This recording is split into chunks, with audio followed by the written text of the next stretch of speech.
Amis auditeurs, nous retrouvons le père Biagio Virgiti, prêtre corse incardinier à Madagascar et actuellement à la paroisse Bonne Nouvelle à Paris, pour la parole de ce dimanche. Chers amis de votre radio chrétienne, bienvenue pour ce 3e dimanche de l'Avent, où nous allons commenter les lectures. Commençons sans plus tarder par la proclamation de l'Évangile de Jésus-Christ selon saint Jean. Il y eut un homme envoyé par Dieu. Son nom était Jean. Il est venu comme témoin pour rendre témoignage à la lumière, afin que tous croient par lui. Cet homme n'était pas la lumière, mais il était là pour rendre témoignage à la lumière. Voici le témoignage de Jean. Quand les Juifs lui envoyèrent de Jérusalem des prêtres et des Lévites pour lui demander « Qui es-tu » il ne refusa pas de répondre et il déclara ouvertement « Je ne suis pas le Christ ». Ils lui demandèrent « Alors, qu'en est-il ? Es-tu le prophète Élie ?» Il répondit « Je ne le suis pas. » « Es-tu le prophète annoncé ?» Il répondit « Non. » Alors ils lui dirent « Qui es-tu ? Il faut que nous donnions une réponse à ceux qui nous ont envoyés. Que dis-tu sur toi-même » Il répondit « Je suis la voix de celui qui crie dans le désert. Redressez le chemin du Seigneur, comme a dit le prophète Isaïe. » Or ils avaient été envoyés de la part des pharisiens et lui posèrent encore cette question. « Pourquoi donc baptises-tu, si tu n'es ni le Christ, ni Élie, ni le prophète ?» Jean leur répondit, « Moi, je baptise dans l'eau, mais au milieu de vous se tient celui que vous ne connaissez pas. C'est lui qui vient derrière moi, et je ne suis pas digne de délier la courroie de sa sandale. » Cela s'est passé à Béthanie, de l'autre côté du Jourdain, à l'endroit où Jean baptisait.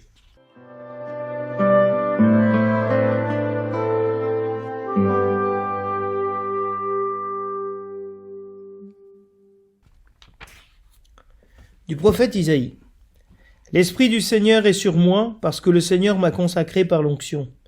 Il m'a envoyé annoncer la bonne nouvelle aux pauvres, guérir ceux qui ont le cœur brisé, proclamer aux captifs la délivrance, aux prisonniers leur libération, proclamer une année de bienfaits accordée par le Seigneur. Je tressaille de joie dans le Seigneur, mon âme exulte en mon Dieu, car il m'a vêtu des vêtements du salut, il m'a couvert du manteau de la justice. Comme le jeune marié orné du diadème, la jeune mariée que par ses joyaux. Comme la terre fait éclore son germe, et le jardin germer ses semences, le Seigneur Dieu fera germer la justice et la louange devant toutes les nations.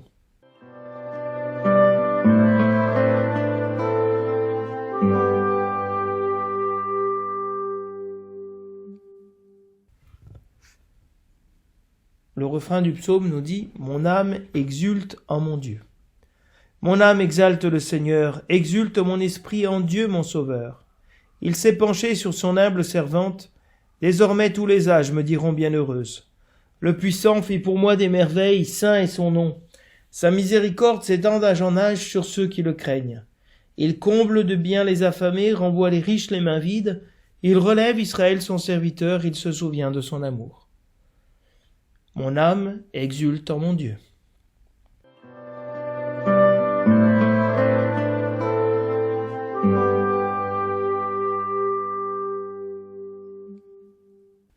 De la première lettre de saint Paul apôtre aux Thessaloniciens. Frères, soyez toujours dans la joie, priez sans relâche, rendez grâce en toutes circonstances.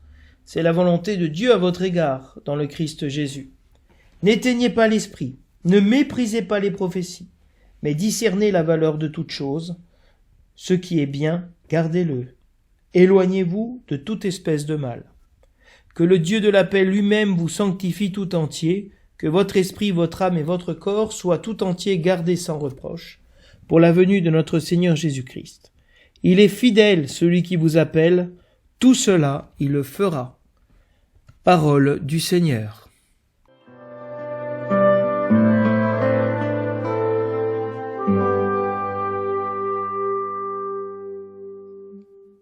L'Église célèbre en ce 3e dimanche de l'Avent le dimanche appelé Gaudete, un dimanche qui est centré sur la joie, qui vient interrompre la pénitence due à l'attente du retour du Seigneur, et qui nous prépare à célébrer dans la joie de Noël, la joie de la naissance de notre Sauveur, qui est aussi la joie pascale. Le mystère pascal est une source de joie pour les chrétiens. Et donc, au milieu de ces deux temps de pénitence, de conversion que sont l'Avent et le Carême, l'Église, dans sa sagesse, fait une pause à mi-Carême, à moitié de l'Avent, pour nous rappeler le sens de cette austérité, la joie de la naissance du Seigneur. Soyez toujours dans la joie du Seigneur, je le redis, soyez dans la joie, nous dit l'antienne d'ouverture de la célébration qui est tirée de l'Épître aux Philippiens. Et donc, ici, l'Église, dans ce dimanche, nous donne ce thème de la joie, la joyeuse attente du Sauveur.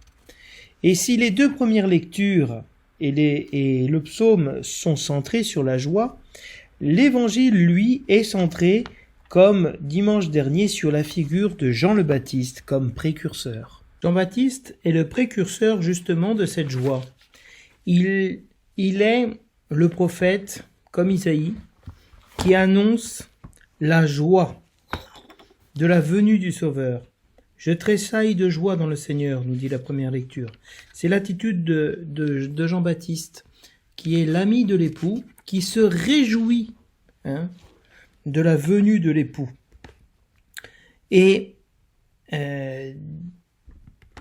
à l'image de la Vierge Marie, Jean-Baptiste prépare le chemin du Seigneur. Et il peut dire, et l'Assemblée peut dire, « Mon âme exalte le Seigneur, exulte mon esprit en Dieu mon Sauveur ». Nous avons dans ce dimanche, en tout cas dans cette année B, la seule occurrence de ce psaume responsorial qui n'est autre que le Magnificat. Et la liturgie a voulu mettre ce Magnificat dans ce dimanche de la joie, et en lien avec justement la figure de Jean-Baptiste. Et vous savez que l'Avent se distingue par ces trois figures qui sont Isaïe, le prophète, qui annonce la venue du Messie, Jean-Baptiste, qui est le prophète qui, dans l'immédiat, prépare la venue du Seigneur, et la Vierge Marie comme celle qui a permis justement l'incarnation du Verbe, que le monde puisse se réjouir de cette joie, que votre esprit, votre âme et votre corps soient gardés pour la venue du Seigneur, gardés dans cette joie profondément chrétienne de se sentir aimé, sauvé par le Seigneur. Alors, Jean-Baptiste symbolise cette joie parce qu'il dira « Au milieu de vous se tient celui que vous ne connaissez pas. Moi, je suis déjà dans la joie du fait que vienne le Seigneur, le Sauveur, que le monde attend. Et il est déjà au milieu de nous. » Et donc, on comprend cette figure de Jean-Baptiste qui est présentée ici et qui est mise en lien avec la joie. L'oraison du collecte continue dans cette tonalité joyeuse en nous disant « Tu le vois, Seigneur, ton peuple attend avec foi la fête de la naissance de ton Fils. » On est déjà, si vous voulez, à cheval, en train de passer déjà vers la nativité. Nous t'en prions, accorde-nous de parvenir au bonheur d'un tel salut, d'avoir, de croire en la naissance du Fils de Dieu comme notre Sauveur. Le bonheur du salut, la joie justement se donne parce que le Seigneur relève les humbles. Le Seigneur vient nous sauver. Il relève le pauvre de la cendre. Il le fait siéger parmi les princes. Et de pouvoir le célébrer, ce bonheur d'un tel salut, dit la collecte, avec une joie toujours nouvelle, une joie qui est sans cesse renouvelée. Donc vous voyez bien que la liturgie donne une tonalité, que ce soit dans les paroles, les trois premières lectures, et dans la collecte. On pourrait aussi choisir comme préface de l'Avent la deuxième préface qui porte déjà plus sur Noël, mais qui met en exergue la figure de Jean-Baptiste. Cette préface nous dit « Il est celui que tous les prophètes avaient annoncé. » Jésus-Christ, c'est lui qui a été annoncé par les prophètes, celui que la Vierge Mère attendait dans le secret de son amour, et celui dont Jean-Baptiste a proclamé la venue et révélé la présence. Vous voyez que déjà cette préface, elle interprète la parole de Jean en disant « Se tient au milieu de vous celui que vous ne connaissez pas ». Et cette révélation de Jean, elle révèle la présence de Jésus-Christ, du Sauveur, au milieu de nous. Et il nous fait passer de l'ignorance du péché à la connaissance de la foi, au salut véritable. Et la préface continue en disant « C'est lui qui nous donne la joie d'entrer déjà dans le mystère de Noël ». Vous voyez bien que la liturgie insiste sur cette joie. Pour qu'il nous trouve plutôt, quand il viendra vigilant dans la prière, ce qui est un des thèmes de l'Avent, la vigilance, de veiller, et rempli d'allégresse. Donc vous voyez bien comment la liturgie nous invite à nous réjouir. Au milieu de cette austérité, on pourrait dire, de ce temps d'attente, où la liturgie nous disait dimanche dernier que le Seigneur ne tarde pas à venir. Il arrive au moment favorable. Eh bien, nous pouvons vraiment rentrer dans cette joie et célébrer avec joie. Vous verrez que même les antiennes de la liturgie des heures sont pleines de cette joie que le Seigneur veut nous donner. L'Eucharistie, qui est justement le sommet de l'action de grâce, de la joie d'être sauvés, et que nous mangeons ce salut que Jésus-Christ a remporté pour nous sur la croix et par sa résurrection. La joie de Pâques, c'est la retrouvaille avec celui que nous avons crucifié, que nous avons trahi, et qui vient se manger avec nous, se faire notre Sauveur, notre Père, et qui nous donne son Esprit Saint.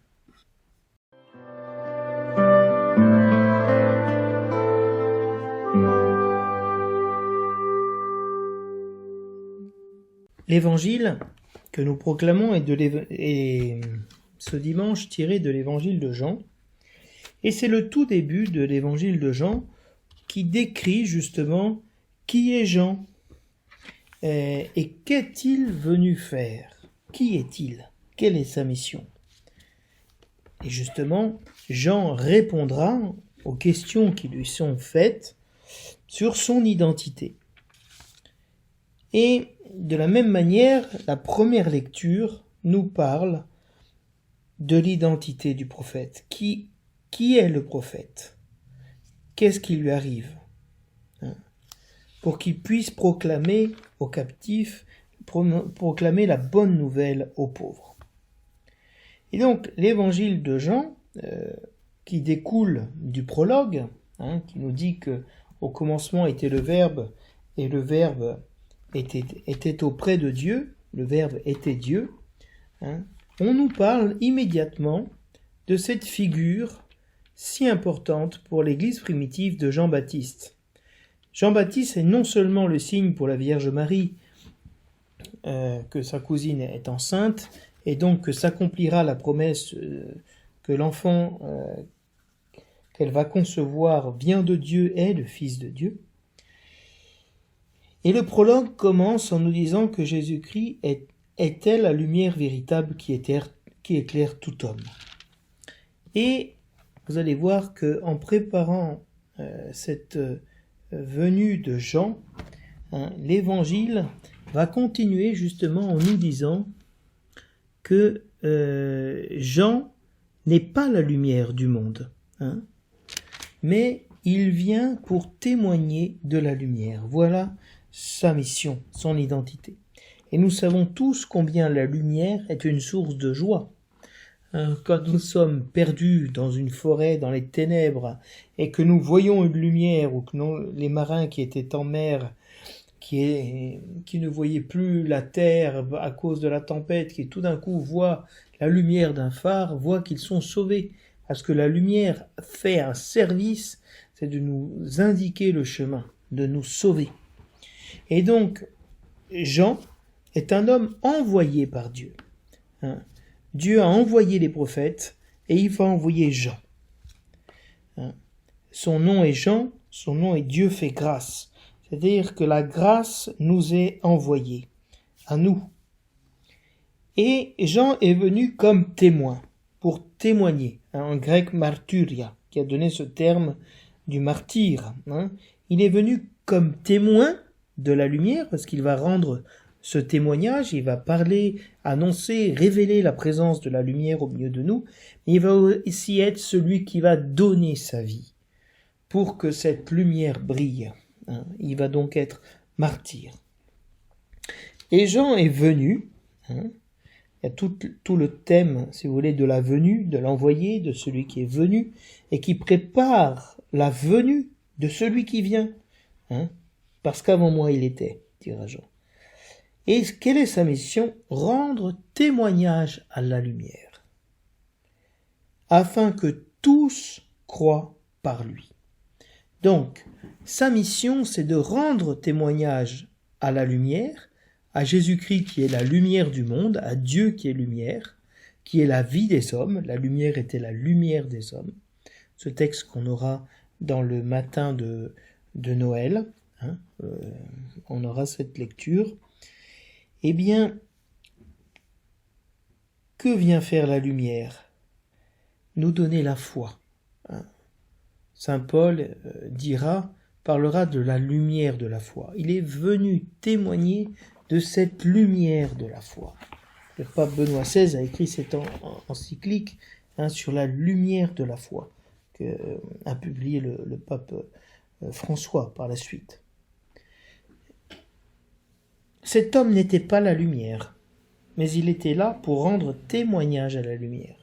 Il y a chez Jean-Baptiste aucune prétention de s'approprier la mission salvifique de Dieu, de se prendre pour le sauveur du monde. Pas du tout. Il est très conscient que sa mission est d'indiquer le sauveur. Dans tous ces tableaux, les peintres ont identifié le doigt de Jean-Baptiste, qui indique le Sauveur, qui indique le Messie. Il est la voix, il n'est pas la parole, nous dira saint Augustin. Et donc, lui, il n'est pas la lumière, mais il a été illuminé. Dieu l'a préparé pour connaître la venue immédiate du Sauveur et de préparer par un chemin de conversion cet accueil de celui qui vient. Et donc il y a d'abord chez Jean cette volonté de s'effacer face à la lumière. Il faut que je diminue et que lui il grandisse. Et il est venu rendre témoignage à la lumière. Mais quel est ce témoignage? Eh bien l'Évangile le dit très clairement. Voici le témoignage de Jean, quand les Juifs lui envoyèrent de Jérusalem des prêtres et des Lévites pour lui demander « Qui es-tu » Cette question « Qui es-tu » Es-tu le prophète? Es-tu le Christ? Es-tu le prophète Élie? Es-tu le prophète annoncé? Face à ça, les pharisiens, les envoyés des pharisiens reprennent des textes fondamentaux qui annoncent la venue du prophète. Et de quel type sera ce prophète? La question sur le Messie, tant attendu, on l'a eu dans les prophéties d'Isaïe, mais on a ici en Malachie chapitre 3, verset 23, ce texte qui nous dit « Voici que je vais envoyer Élie, le prophète, avant que n'arrive le jour du Seigneur, grand et redoutable. Il ramènera le cœur des pères vers leurs fils et le cœur des fils vers leurs pères, de peur que je ne vienne frapper le pays d'anathème. Voici que je vais envoyer Élie. » Malachie, dans la Bible grecque, est le dernier prophète que nous avons avant d'ouvrir l'Évangile. L'Évangile de Matthieu, qui va nous annoncer la venue du Sauveur, l'Évangile de Marc, l'Évangile de Luc, qui vont tous parler de la venue du Sauveur. Et donc, cet Élie, le prophète Élie qui est envoyé pour préparer le jour du Seigneur, serait-ce Jean-Baptiste? Toute l'eschatologie juive, c'est-à-dire cette attente des fins dernières des révélations ultimes, mettait le prophète Élie comme celui qui préparait la venue du Seigneur. C'est pour ça que dans la Pâque, les Juifs, lorsqu'ils mangent la Pâque, ils laissent toujours la porte ouverte et un couvert, une chaise vide avec une place libre pour que vienne le prophète Élie. Donc il y a vraiment toute cette attente que vienne le prophète. Et puis nous avons au chapitre 18 du Deutéronome cette annonce justement que Dieu enverra un prophète comme Moïse. Nous avons au verset 15 du chapitre 18 « Le Seigneur ton Dieu suscitera pour toi du milieu de toi parmi tes frères un prophète comme moi que vous écouterez. » Donc est-il le prophète que finalement nous pourrons écouter? Et Jean, à chaque fois, déclinera son identité en disant « Je ne suis pas le Christ, je ne suis pas le prophète Élie, je ne suis pas le prophète annoncé. » Alors, les pharisiens lui demandent « Mais alors qui es-tu? Parce que il faut bien que on rende compte de qui tu es. Et puis, c'est quoi cette histoire? Qu'est-ce que tu fais si tu n'es aucun d'eux? » Et Jean répondra en citant le prophète Isaïe, « Je suis la voix de celui qui crie dans le désert. Redressez le chemin du Seigneur. » Comme a dit le prophète Isaïe. Donc il dit, je ne suis pas prophète, je ne suis pas le prophète, mais comme a dit le prophète Isaïe, je suis la voix. La voix de celui qui va crier dans le désert, et donc qui est Jésus-Christ. Lui, il n'est que la voix. Saint Augustin fait un sermon très beau sur la différence entre Jean-Baptiste qui est la voix et Jésus-Christ qui est la parole, qui crie dans le désert. Et c'est l'image du kérigme, de l'annonce de la victoire, de ceux qui sont dans le désert, c'est-à-dire ceux qui sont en train de sortir d'Égypte pour entrer dans la terre promise. Et il continue en lui demandant, pourquoi baptises-tu? Pourquoi vas-tu purifier par les eaux du baptême, dans un baptême de repentir, si tu n'es ni le Christ, ni Élie, ni le prophète? Pourquoi tu fais ce signe? Qu'est-ce que cela signifie? Et Jean va répondre, moi je baptise dans l'eau. C'est-à-dire, moi je suis en train de faire un signe extérieur, prophétique, qui annonce une nouvelle naissance, une purification. Mais moi, vous ne me connaissez pas, vous ne savez pas qui je suis, qu'est-ce que je fais là? Moi je baptise dans l'eau. Ma mission, Dieu m'a envoyé pour rendre témoignage à la vérité et indiquer celui qui viendra se faire baptiser. Mais au milieu de vous se tient celui que vous ne connaissez pas. Non seulement ils ne connaissent pas Jean-Baptiste, mais nous ne connaissons pas non plus Jésus-Christ, qui vient derrière moi, et je ne suis pas digne de délier la courroie de sa sandale. Et ici, beaucoup disent « Ah, quel geste d'humilité !» que Jean-Baptiste reconnaisse qu'il n'est pas digne de délier les lacets, les courroies de sa sandale. C'est autre chose qui est indiqué ici. Jean-Baptiste n'est pas l'époux. Seul l'époux pouvait délier sa sandale et la jeter sur un champ et montrer en ce sens qu'il était le Goël, le Rédempteur, et qu'il acquérait ce champ. C'était la tradition dans l'Orient, en Israël. Et lui, il dit, moi je ne suis pas l'époux, et je ne suis pas l'épouse. Parce que c'est l'épouse qui est digne d'enlever les sandales de son époux. Et donc, il est vraiment conscient qu'il a une mission de faire rencontrer l'époux et l'épouse. Et donc, il est en train, par ce langage prophétique, de dire aux pharisiens qu'eux sont l'épouse et que l'époux vient. Et cela s'est passé, là, à Béthanie, de l'autre côté du Jourdain, à l'endroit où Jean baptisait. Où est-ce que Jean baptisait? Jean baptisait à l'endroit où le peuple a passé le Jourdain pour entrer dans la terre promise. À ce même endroit vivait le prophète Élie. C'est à ce même endroit que Élie Élisée a frappé avec le manteau d'Élie les eaux,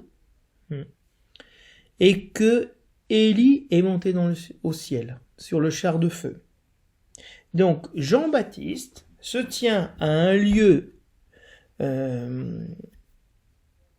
intimement prophétique, symbolique très fort, de l'entrée dans la terre promise, donc de prendre possession de ce champ, de cette terre, de sortie de l'esclavage, et un lieu où le prophète Élie quitte ce monde pour aller vers le Père. Donc on est dans un lieu et un discours très symbolique, très fort. Quelle est cette voix? Quel est ce témoignage? C'est la mission de l'Église, d'indiquer Jésus-Christ, de nous conduire à Jésus-Christ, parce que nous sommes l'épouse du Christ.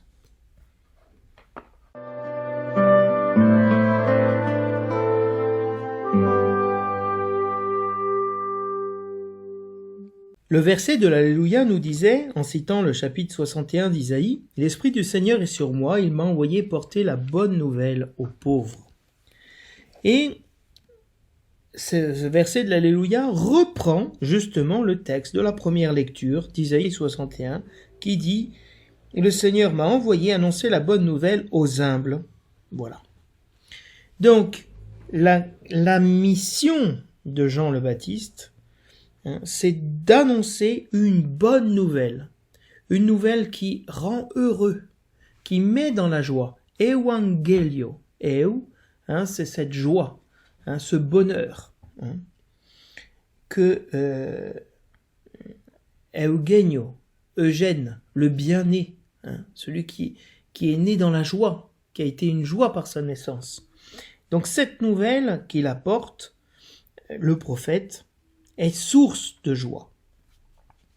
Et l'Esprit du Seigneur est toujours sur le prophète. C'est l'Esprit du Seigneur qui inspire, qui conduit le prophète. Et ce prophète a été consacré par l'onction. Il a été consacré comme un roi, comme un prêtre, pour une mission sacerdotale, prophétique, royale. Ouvrir le chemin du salut pour les humbles, les anawim, les pauvres, les petits, ceux qui sont humiliés du peuple de Dieu. Et sa mission est d'annoncer aux humbles cette bonne nouvelle, guérir ceux qui ont le cœur brisé, qui ont été humiliés. Un cœur brisé et broyé, tu ne repousses pas, ô mon Dieu. Ceux qui vraiment ont été humiliés, de proclamer aux captifs la délivrance, la libération. Ceux qui sont esclaves, d'être vraiment déliés de leur service. Les prisonniers, leur annoncer la libération et proclamer une année de bienfaits accordée par le Seigneur. Voici la mission de Jean-Baptiste. Et ce passage est repris dans la synagogue de Nazareth, dans l'évangile de Luc. Jésus-Christ ouvre le rouleau et c'est cette parole qui sort pour montrer quelle est la mission de Jésus-Christ, de sauver les humbles. Alors, face à cette mission qui est si grande, si importante, si existentielle, si indispensable, le prophète nous dit « Je tressaille de joie dans le Seigneur, mon âme exulte en mon Dieu ». Pourquoi il peut être dans une joie si grande? Tressaillir. Jean-Baptiste a tressailli dans le sein de sa mère. L'enfant a tressailli en moi, dira Élisabeth à sa cousine Marie qui vient la visiter. À la salutation de Marie, il tressaille. Il fait des bonds dans le sein maternel. Eh bien, cette exultation, cette joie, ce tressaillement de Jean-Baptiste, il le qualifie comme le prophète de la joie. Le Seigneur l'a vêtu d'un vêtement. Le vêtement du prophète Jean-Baptiste, nous l'avons vu la semaine dernière, c'est il est vêtu de poils de chameau et une ceinture de cuir, de peau, Voilà. Eh bien, c'est le vêtement du salut, parce que c'est le vêtement de la Pâque, de celui qui attend la venue du Seigneur. Il m'a couvert du manteau de la justice. Dieu sauve, Dieu rend juste, et Dieu épouse son peuple, comme le jeune marié orné du diadème, la jeune mariée que par ses joyaux.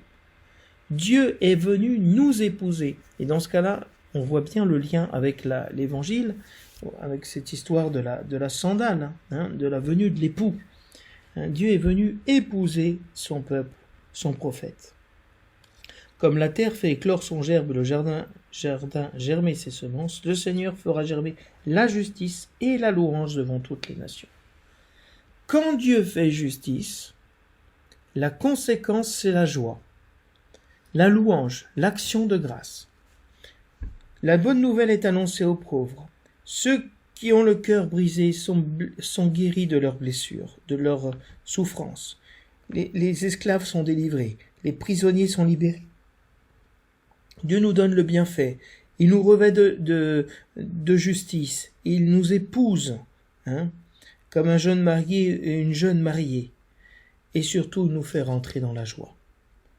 Donc nous avons vraiment ce thème de la joie qui prend plusieurs aspects, celui du salut, celui de la justice, celui de la libération et bien sûr celui du mariage. Alors on peut répondre à cette intervention de Dieu qui sauve avec joie en répondant comme la Vierge Marie, mon âme exalte le Seigneur.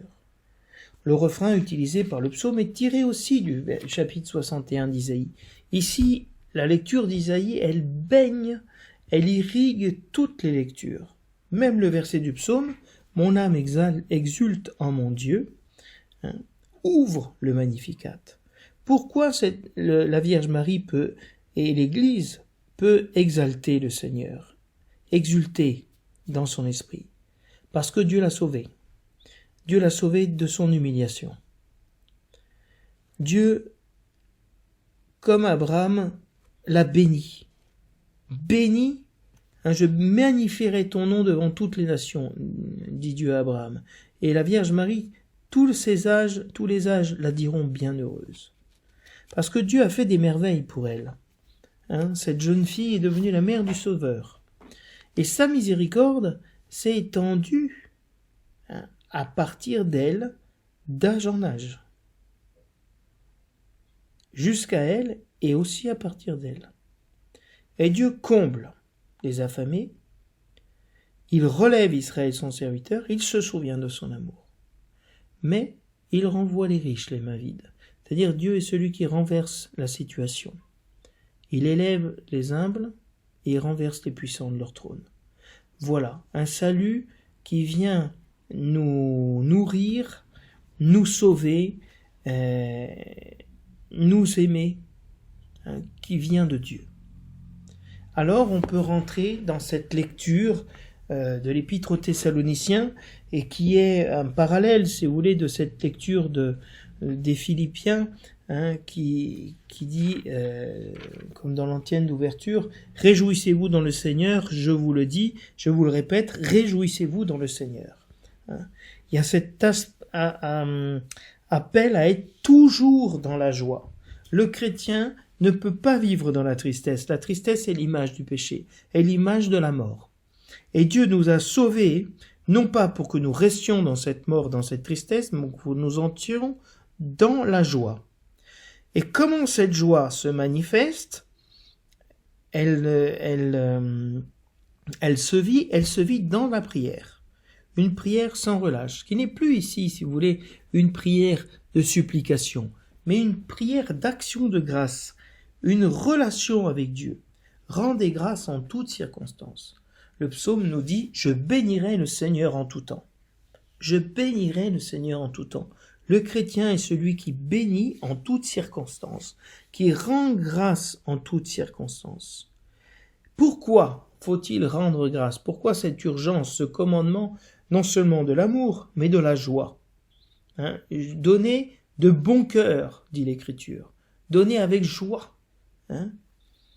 Parce que c'est la volonté de Dieu. Dieu nous a créés pour être comme lui, éternellement dans la joie, éternellement dans le bonheur, éternellement dans l'action de grâce, sans relâche. Les anges dans le ciel disent sans s'arrêter « Saint, Saint, Saint, le Seigneur Dieu de l'univers ». Et ils proclament la gloire de Dieu. Et le danger, nous dit la parole, c'est d'éteindre cet esprit de joie que nous avons reçu. Parce que les fruits de l'esprit sont paix, joie dans l'esprit. Et cette charité, cette joie que nous donne l'Esprit Saint, elle peut s'éteindre comme une lumière. Si on méprise la prophétie, si on sous-évalue la présence du Seigneur, l'annonce qui nous est faite. Et on peut perdre cette joie parce qu'on ne voit pas le Seigneur au milieu de nous. Se tient au milieu de vous quelqu'un que vous ne connaissez pas. Et si on ne connaît pas celui qui est au milieu de nous, on est dans la tristesse. Si on le connaît, on demeure dans la joie. Et donc il y a cette invitation à fuir le mal, à rester dans la paix. Parce que c'est Dieu qui sanctifie. Qui sanctifie notre esprit, notre âme et notre corps, tout entier. On est appelé à défendre la grâce que nous avons reçue dans le baptême, que nous renouvelons à chaque confession, que nous fortifions dans chaque Eucharistie, pour demeurer sans reproche à la venue de notre Seigneur Jésus-Christ.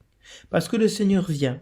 Et alors ça serait triste et dommage qu'il nous ait créés pour l'attendre plein de joie et qu'il nous trouve sans cette joie. Comme les invités aux noces, cet invité qui n'avait pas le vêtement nuptial, qui n'avait pas l'habit de noces, qui n'était pas dans cette joie, dans la gratitude, dans l'attente du Seigneur. Parce que le Seigneur est fidèle. C'est lui qui vous appelle à la sainteté, à la joie, à rentrer et à participer de son royaume. Et Dieu est tellement fidèle qu'il accomplira cela. Il vous fera entrer dans le salut. Pour ça, défendez l'esprit. Vous voyez comment, dans ce dimanche, l'Église nous invite à la joie et à garder la joie. Parce que la joie peut se perdre. Il y a ce qu'on appelle des rabat-joie.